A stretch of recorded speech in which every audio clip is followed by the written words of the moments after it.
Meus amigos, 2 semanas atrás, o jornal Estado de São Paulo publicou uma entrevista muito interessante com um cientista da Suécia, radicado na Alemanha. Ele trabalha no Instituto Potsdam e é reconhecidamente uma das maiores autoridades climáticas do planeta. Os nossos colegas do Estadão perguntaram: posto que não estamos fazendo o dever de casa, não estamos conseguindo reduzir a queima, que é crescente, de petróleo, carvão e gás, que não estamos conseguindo debelar o desmatamento ilegal nos lugares do mundo onde ainda há verde, qual é o cenário? E não é no longo prazo, não, curto ou médio prazo. A resposta dele foi inquietante. Ele disse, entre outras coisas, nós deveríamos nos preparar desde já para conversarmos com os nossos filhos daqui a 20 anos e explicar para eles por que nós escolhemos falhar. Escolher falhar é algo perturbador, porque a falha não é objeto de escolha, a falha é contingência, falha é acidente de percurso. E ele fundamentou a resposta dizendo: hoje nós temos todo o conhecimento, toda a tecnologia, todos os recursos econômicos necessários para resolver os principais problemas do planeta, inclusive a crise climática e ambiental. Se isso não acontece, é porque nós escolhemos assim. Essa reportagem me fez lembrar uma outra, publicada em maio do ano passado pelo jornalão britânico The Guardian, que fez uma enquete trabalhosa, ouvindo as opiniões de 380 dos mais renomados cientistas do clima do planeta, também tentando fazer alguma prospecção de cenário. Pelo andar da carruagem, o que vai acontecer? E não é num futuro distante, é num futuro próximo. 77% deles disseram taxativamente: do jeito que vai a coisa, o Acordo de Paris não será cumprido, ou seja, o limite estabelecido de 1,5 graus de elevação da temperatura máxima do planeta, considerando o período pré-revolução industrial, esquece. E mesmo o teto de 2 graus de elevação, que seria o limite máximo, também não. E o que me pareceu incrível na forma como o The Guardian ilustrou na primeira página e resolveu destacar essa notícia da enquete, foi que a maioria absoluta desses cientistas estava profundamente triste, melancólica, e alguns se declararam espontaneamente para os jornalistas: eu estou em depressão, eu estou fazendo tratamento. E a razão pela qual, e o Lancet fez essa enquete, também com perguntas pessoais, mas por que você está passando por isso? E as respostas, abrindo aspas para os cientistas, é de que todo o trabalho de uma vida, o melhor do seu tempo, da sua energia, você fica privado do convívio familiar, das viagens, das festas, e você se debruça em longos, exaustivos trabalhos em laboratório, ou faz pesquisa de campo, para verificar exatamente para que lado esse planeta está indo. Eles produzem a boa ciência, eles produzem materiais que são publicados em periódicos internacionais revistos pelos pares, que é algo que dá lastro de credibilidade a essa ciência, e ninguém presta atenção. Os tomadores de decisão, os chamados policy makers, ignoram, desprezam o que a boa ciência traz. Isso remete ao período pré-iluminista, da Inquisição, quando a Igreja tinha o poder político e impôs a Galileu Galilei e outros que as descobertas científicas não fossem divulgadas porque afronta dogma, afronta fake news, afronta achismo. Gente, a situação é muito, muito, muito difícil. A gente precisa ter a noção de que a nossa geração, eu vou repisar isso, e quando eu falo geração, não é a idade de cada um, nós viventes, mais de 8 bilhões de pessoas nesse planeta agora. As decisões que foram tomadas no nosso lifetime, no período que teremos nesse planeta, serão determinantes da qualidade de vida, da saúde, da longevidade da humanidade nos próximos séculos. Nossos pais e avós não passaram por isso. Essa é uma realidade nossa. Eu tenho mais de 30 anos, eu cobri a Rio 92. Eu tenho mais de 30 anos de jornalismo, muito focado nessa direção. É complicado a gente lidar com esse desprezo pela boa ciência, é a marcha da insensatez. A gente começou a falar de ponto de não retorno. Isso não era falado há 20, 30 anos atrás, agora já está acontecendo. Eu vou reportar aqui muito rapidamente, dentro do tempo previsto, 4 viagens que eu fiz em pouco mais de um ano, final de 23 e 24 inteiro, que são reveladoras dessa ciclotimia de uma crise que está se agravando. Acorda, se liga. A gente precisa prestar atenção no que os caras estão dizendo. A primeira delas na Amazônia, que é, ou responde esse bioma por mais da metade do Brasil, né? Territorialmente. E a Amazônia, eu visitei para registrar 2 situações muito difíceis. A primeira delas, queimadas numa floresta mais seca, o desmatamento deixa a floresta menos úmida e tem o macroclima, então tem uma combinação de fatores, botou fogo na floresta, a floresta é mais difícil combater. E 2, ao mesmo tempo, fazendo incursões para a área mais dotada de água doce superficial de rio e também do aquífero amazônico. Isso era algo que acontecia a cada 100 anos. Agora, uma vez por ano, nós temos os maiores rios do Brasil e do mundo. Rio Negro, Rio Solimões, Rio Tapajós. Praticamente, em alguns trechos, não tem água. O leito fica seco, um problema gravíssimo de mobilidade, porque as pessoas das comunidades ribeirinhas precisam se deslocar pelo rio. Isso, vou repetir, isso é ciência, isso é medição, teste, aferição, checagem. Isso acontecia de 100 em 100 anos. Está acontecendo uma vez por ano. E aí existem, pelo menos, que eu tenho acessado, 9 trabalhos publicados em revistas como Science ou Nature falando, cuidado, com ponto de não retorno da Amazônia. Está para acontecer. Um desses trabalhos foi assinado pelo professor Carlos Nobre e pelo Philip Fernside. E eles dizem, outros pesquisadores, usando outras metodologias, chegaram à mesma conclusão. Nós temos aproximadamente 19% de área já destruída e desmatada na Amazônia, a soma dos pontinhos de desvegetação. Se chegarmos a 25%, a Amazônia deixa de ser a maior floresta tropical úmida do planeta e passa a ser uma espécie de savana, com árvores mais baixas, outra configuração arbórea, outra biodiversidade, menos umidade. E isso é péssimo, porque a Amazônia é um gigantesco, colossal produtor de chuva. É um rio São Francisco em forma de vapor d'água todo santo dia, se precipitando na forma de chuva em outros lugares do Brasil. O agronegócio precisa da floresta em pé. A pujança do agro não se mantém se não houver chuva, em ciclos regulares. A energia limpa e renovável do Brasil, que é fortemente calcada na hidro, não se sustenta, e a conta da gente fica mais cara. Quando a gente vai na bandeira vermelha e precisa ligar térmica. Isso está acontecendo hoje. Acorda, se liga.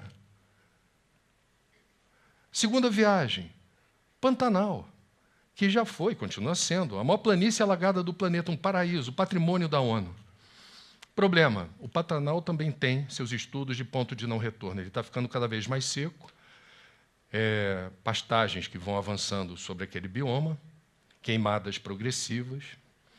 E aí temos projetos, inclusive, do PAC, do Programa de Aceleração do Crescimento, questionados pelos acadêmicos do Mato Grosso e Mato Grosso do Sul, dizendo, cuidado com essa história de hidrovia que rebaixa a calha do Rio Paraguai e faz portos, dezenas de portos, para escoar proteína animal e grão. Por quê? É uma escolha difícil. Ou a gente promove hidrovia do jeito que está colocado, ou a gente protege o Pantanal. Uma coisa e a outra juntos não rola, não acontece. O Pantanal, por definição, respira, tem o período de cheio e o período de seco. O Paraguai é a artéria aorta que atravessa o Pantanal. Se você desconfigura esse balanço hídrico, esse fluxo da hidrodinâmica do Pantanal, babau, acabou. Acorda, se liga. A outra viagem foi para Xorroxó, no sertão da Bahia. Por quê? Porque o Brasil sempre teve como, eu diria, o ápice da secura o semiárido. Você faz isso por medição de chuva, índice pluviométrico. Semiárido era o lugar mais seco do Brasil. Era, não é mais. Por quê? O CEMADEM, o Centro Nacional de Monitoramento e Alerta de Desastres Naturais, em parceria com o INPE, Instituto Nacional de Pesquisa Espacial, chegou à conclusão de que nós temos projetos de deserto. Já existem lugares do Brasil em que chove menos do que o semiárido. Isso está fortemente concentrado numa região do sertão baiano, 7 ou 8 municípios, um deles Xorroxó. Eu fui ver de perto o que é um projeto de deserto. A notícia não é boa, porque isso não é um projeto, esse projeto de deserto ele não fica circunscrito àquela região, ele se expande. E isso tem diretamente relação com o novo normal do clima. Acorda! Hashtag, o clima mudou. Seus pais e avós se depararam com outro mundo, outro Brasil. Ouçam a ciência. Nós somos testemunhas da marcha da insensatez. A gente precisa fazer mais e melhor. Por último, mas não menos importante, estive no Rio Grande do Sul. Quem passou por lá, ou é de lá, e viu de perto, não estou falando só da região metropolitana de Porto Alegre, não. O que houve lá foi algo colossal que atingiu o estado inteiro. Inteiro. Nunca se viu nada parecido no Brasil. O que aconteceu no Rio Grande do Sul levará décadas para você recompor o que foi destruído naquela enxurrada. E é incrível. O Rio Grande do Sul, a gente vai lá fazer matéria, jornalista incomoda, né? A gente faz as perguntas que as pessoas, às vezes, não gostam que sejam feitas. Eu perguntei, por que o Rio Grande do Sul é o único estado da região sul, naquela época, que não tinha um sistema público de previsão do tempo? Contratava um escritório de São Paulo. Por que não prestaram atenção naquilo que os climatologistas vêm dizendo há muito tempo? A porta de entrada de eventos extremos no Brasil é Rio Grande do Sul e Santa Catarina. Por quê? É onde se dá geograficamente o entrechoque da massa de ar quente que vem da Amazônia com a massa polar que vem do sul. Esse entrechoque de temperatura no hemisfério norte é o que provoca furacão. E os furacões estão aumentando do lado de lá em frequência e intensidade. O Brasil não está fora dessa dinâmica, porque a natureza está toda encaixada, ela não respeita a geopolítica, a natureza não respeita a divisão de fronteira, não respeita quem é presidente dos Estados Unidos ou do Brasil, ela é irrelevante, a natureza tem as suas próprias regras, a sua própria dinâmica. Acorda, se liga. O mundo está mudando e a gente não pode deixar acontecer aquilo que não pode ser imputado porque Deus quer. Não é o Apocalipse de João. Essa crise tem a nossa digital, o nosso DNA. Nós somos parte do problema. Precisamos ser parte da solução. Eu estou aqui respeitando a regra. Todos os nossos palestrantes, disciplinadamente, permaneceram dentro dessa circunferência azul. A razão pela qual se colocou essa bolota linda azul, de carpete, que não é tão sustentável, nesse ponto do palco, é para a gente ficar posicionado legal de frente para as câmeras. Eu gosto das metáforas, dos simbolismos, o meu psiquismo fica excitado com certas associações. O tempo todo eu faço isso. Não sei se isso é atestado de saúde mental ou outra coisa. Eu, quando entrei aqui, simbolicamente eu me senti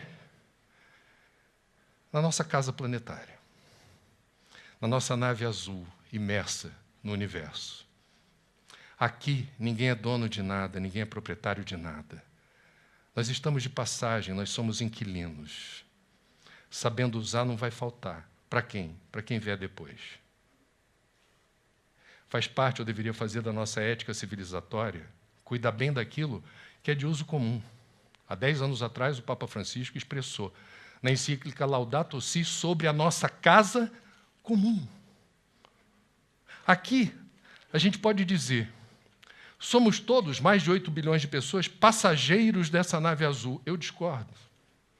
Nós somos tripulantes. Existe diferença entre passageiro e tripulante. Quando a gente voltar para o Rio hoje de avião, passageiro chegou, sentou e esperou.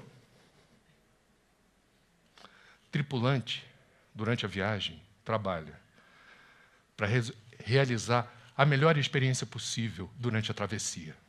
Nós não somos passageiros. Nós somos tripulantes. E cada um de nós, pessoa física ou jurídica, temos algo a fazer em relação a isso daqui. Eu vou encerrar lembrando, nesse templo de defesa da democracia e da Constituição, eu quero lembrar o que diz a Carta Magna, sintética e brilhantemente, sobre os assuntos que tratamos muito rapidamente aqui. Artigo 225, escrito por alguém que virou meu amigo, Fábio Feldman, foi deputado constituinte por São Paulo. Todos têm direito ao meio ambiente ecologicamente equilibrado, bem de uso comum do povo e essencial à sadia qualidade de vida, impondo-se ao poder público e à coletividade o dever de defendê-lo e preservá-lo para as presentes e futuras gerações. Não é uma opção, não é um capricho, não é uma alternativa a proteger e conservar o meio ambiente. A Carta Magna expressa um verbo impositivo. É dever constitucional. Proteger e conservar o que está na base de sustentação da vida em abundância, parafraseando Cristo. E o que significa defender o meio ambiente no Brasil? Esse é o único país do mundo com nome de árvore. Esta é a maior potência mega biodiversa do planeta. Nós ainda temos, como disse, a maior floresta tropical úmida, a maior planície alagada desse mundo. Nós temos a maior quantidade de água doce, superficial de rio, de aquífero, desse planeta. Nós temos a maior quantidade de terra fértil pronta para o plantio, sem precisar derrubar uma árvore sequer. Nós temos a maior quantidade de espécies do reino animal e vegetal catalogadas pela ciência no planeta inteiro. Isso daqui é o paraíso, do ponto de vista da riqueza da vida em abundância, mega biodiversa. Um pensador americano disse certa vez: ativista não é aquele que diz o rio está sujo, tem que limpar. O ativista é aquele que arregaça a manga e limpa o rio. Sejamos todos ativistas.